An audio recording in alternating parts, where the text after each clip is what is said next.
Hello दोस्तों, नमस्कार। आप सभी का हमारे यूट्यूब चैनल पर स्वागत है। यदि आप लोग क्लास 12th हिंदी स्टूडेंट हैं, 2025 में एग्जाम देने वाले हैं, काफ़ी ज़्यादा इंपॉर्टेंट आज की यह वीडियो रहने वाली है, जिसमें हम लोग संस्कृत के गद्यांश प्लस पद्यांश के ऊपर बात करने वाले हैं। टोटल यानी कि गद्यांश प्लस पद्यांश दोनों को मिला करके आपका 14 नंबर का टॉपिक होता है। टोटल 7 नंबर के लिए आपका यहाँ पर गद्यांश होता है और 7 नंबर के आपका पद्यांश होता है, जिसको आप लोग बोल सकते हो श्लोक। ठीक है, मैक्सिमम आपको इसमें श्लोक ही देखने को मिलते हैं, तो श्लोक आप लोग समझ लीजिएगा और श्लोक आपको तैयार करके जाना है। आपको 7 नंबर यहाँ से मिलेंगे और 7 नंबर आपको मिलेंगे यहाँ पर गद्यांश से। ठीक है, तो यहाँ पर क्या होता है, कैसे होता है, साथ ही में कौन कौन सा गद्यांश प्लस में आपको श्लोक यहाँ पर याद करना है, ताकि आपके बोर्ड एग्जाम में यहाँ पर 14 नंबर पूरी तरह से पक्के हो जाए। पूरा इस वीडियो में मैं आपको बताने वाला हूँ। साथ ही में किस प्रकार से सारी चीजें लिखनी है वो भी मैं आपको यहाँ पर बताने वाला हूँ, और साथ ही में किस चैप्टर से ज़्यादातर श्लोक और आपके यहाँ पर कह सकते हो कि गद्यांश आते हैं, उसके बारे में भी हम लोग बात करेंगे। तो चलिए वीडियो को स्टार्ट करते हैं। वीडियो को शुरू करने से पहले मैं आपको बता दूं कि यदि आपको इस प्रकार से नोट्स वगैरह चाहिए इंपॉर्टेंट क्वेश्चन का, तो आप लोग हमारा ज्वाइन कर सकते हैं ग्रुप, जिसका चार्ज मात्र 50 रुपीज़ रखा गया है, जिसमें आपको हिंदी के सभी इंपॉर्टेंट प्रश्न जितने भी चीज़ें होती हैं सोल्यूशन के साथ में दे दी जाएंगी। उसमें आप जितना भी पढ़ करके जाओगे, जितना मतलब कि जितना भी मैंने आपको दूंगा उतना अगर पढ़ करके जाते हो, तो गारंटी के साथ मैं बोल रहा हूँ कि आप लोग 80 से 90% तक बिल्कुल आराम से स्कोर करने वाले हो। अगर पेपर गड़बड़ होता है तो मतलब आपका 80 से 90 बनेगा, वरना अगर आप अच्छे तरीके से सब पढ़ करके जाते हो तो यहाँ पर आप लोग 90 से 95% तक पहुँच सकते हो। तो चलिए अब हम लोग बात कर लेते हैं कि सबसे पहले कि यह टॉपिक आपका किस प्रकार से रहता है। तो यहाँ पर जो आपका संस्कृत गद्यांश आता है, वो आपके यहाँ पर 2 गद्यांश आते हैं। 2 में से एक आपको यहाँ पर हल करना होता है। हल कैसे करना होता है आपको, पूरा आपका यहाँ पर गद्यांश दिया रहेगा संस्कृत में इस प्रकार से, जैसा कि यहाँ पर दिया हुआ है। फिर उसके बाद में फिर उसका आपको संदर्भ लिखना होता है, पहले नंबर पर संदर्भ। ठीक है, संदर्भ लिखने के लिए आपको मिलेंगे कितने नंबर, 2 नंबर। और फिर आपको जो आपका यहाँ पर गद्यांश होता है, इसका आपको लिखना होता है अनुवाद। क्या लिखना होता है, अनुवाद। अनुवाद लिखने के लिए आपको मिलते हैं यहाँ पर 5 नंबर। तो इस प्रकार से टोटल आपका ये 7 नंबर का टॉपिक होता है गद्यांश के ऊपर। तो यहाँ पर 2 गद्यांश आपकी बोर्ड परीक्षा में आएंगे, 2 में से जो आपको अच्छे तरीके से याद हो उसके बारे में आपको यहाँ पर लिख देना है और आपको पूरे नंबर मिल जाएंगे। ठीक है, तो ये आप यहाँ पर समझ गए होंगे। तो चलिए हम लोग देख लेते हैं कौन कौन सा गद्यांश आपकी बोर्ड परीक्षा के लिए बहुत ही इंपॉर्टेंट रहने वाला है।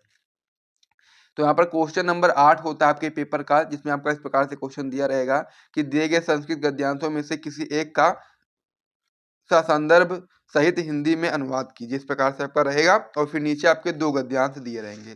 जैसा कि इसमें आपका पहला गद्यांश दिया गया है, संस्कृतस्य साहित्य सरस व्याकरणच सुनिश्चितम। ठीक है, तस्य गदे पदे च लालित्य भावबोध सामर्थ्यम अद्वितीय श्रुति माधुर्य वर्तते कि बहुना चरित्र निर्माणार्थ यादृशी सत्प्रेरणा संस्कृत वाड्मय ददाति न तादृशीं किचिन्त्य मूलभूतानां मानवीयगुणानां यादृशी विवेचना संस्कृत साहित्ये वर्तते न यत्र तादृशी दया दान और शौचम आदर्यम और अनसूया क्षमा अनेके अन्य चनेके गुणा अस्य साहित्य अनुशीलन सज्जयन्ते। इस प्रकार से आपका ये पूरा रहेगा क्या, गद्यांश रहेगा। अब इसको आपको पढ़ना है और आपको पता लगाना है कि आपका गद्यांश किस चैप्टर से दिया हुआ है।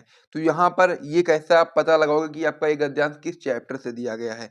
तो यहाँ पर इसमें आप देखोगे तो पहले लाइन में क्या लिखा है, संस्कृत से। तो यहाँ पर क्या लिखा है, संस्कृत से लिखा है। तो आप इससे आइडिया लगा दोगे कि आपका जो गद्यांश है वो आपका संस्कृत भाषा महत्वम से लिया गया है। इस प्रकार से आपको यहाँ पर आइडिया लगा लेना है। इस प्रकार से ट्रिक आपकी यही रहने वाली है कि जो आपका चैप्टर का नाम है, इसमें अगर आप देखो उससे मिलता जुलता कोई वर्ड मिल जाए आपको, तो डायरेक्ट आप लोग वही चीज़ यहाँ पर संदर्भ में लिख दोगे। तो क्या लिखोगे संदर्भ में आप लोग, कि संदर्भ में लिखोगे आप लोग कि प्रस्तुत अवतरण हमारी पाठ्य पुस्तक संस्कृत दिग्दर्शिका के संस्कृत भाषा या महत्वम नामक पाठ से अवतरित है। तो 2 नंबर यहाँ से आपके बिल्कुल पक्के हो गए हैं।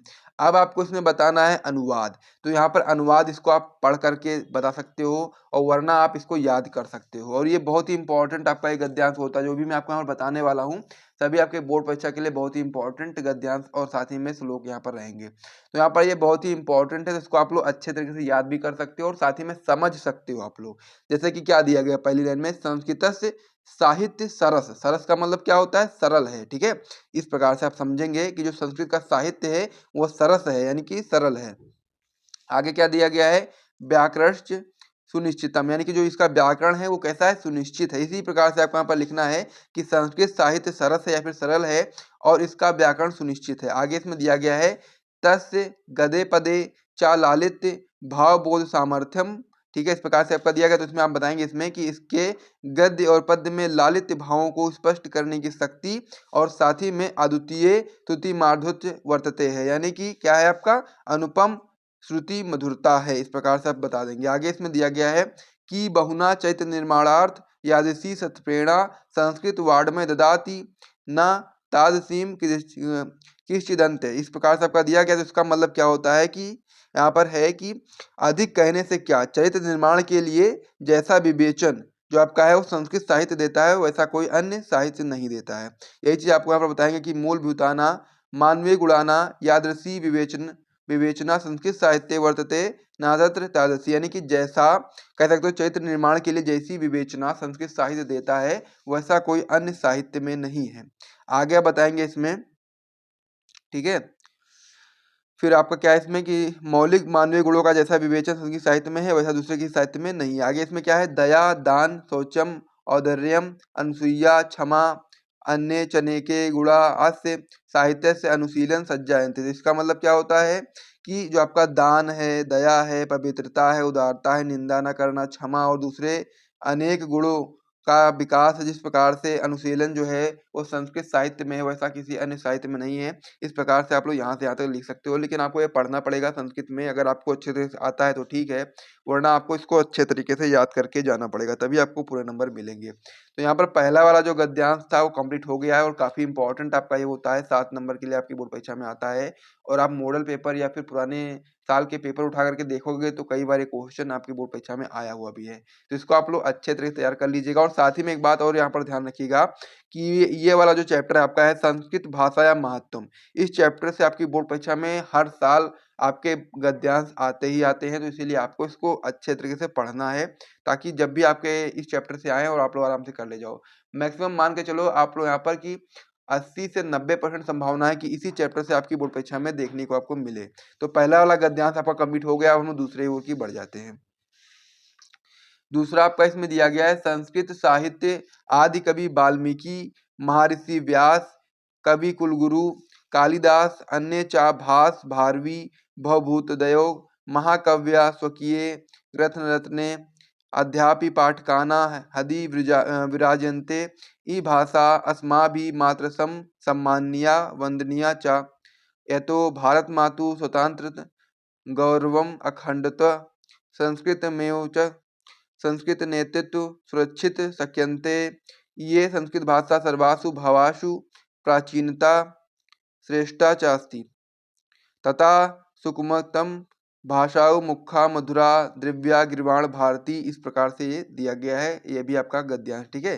तो इसका भी पद्यांश आपको इसी प्रकार से आइडिया लगाना। सबसे पहले आपको देखना है कि इसमें किसी चैप्टर का नाम आपको मिलता है तो आप देखोगे पहली लाइन में जो दिया गया है संस्कृत साहित्य, तो आप इससे आइडिया लगा लेंगे कि आपका चैप्टर किस चैप्टर से है, संस्कृत भाषा या महत्वम चैप्टर से आपका ये लिया गया है।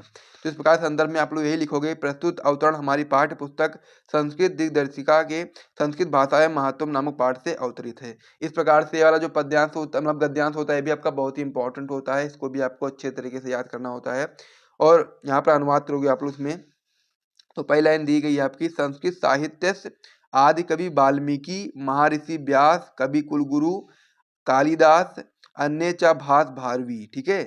यहाँ पर क्या दिया गया है कि जो साहित्य संस्कृत साहित्य के जो आदि कवि हैं वाल्मीकि जी हैं, महर्षि व्यास हैं, कवि कुलगुरु कालिदास हैं और दूसरे भास भारवी भवभूति, ठीक है। फिर क्या है भवभूति भूत्यादयो महाकव्या सुकीय रत्न रत्ने अध्यापी पाठकाना आदि विराजन्ते। तो इसका मतलब क्या है कि भास भारवी भवभूति आदि महाकवि के ग्रंथ आज भी पाठकों के हृदय में विराजमान है। इस प्रकार से आपका ये हो जाता है।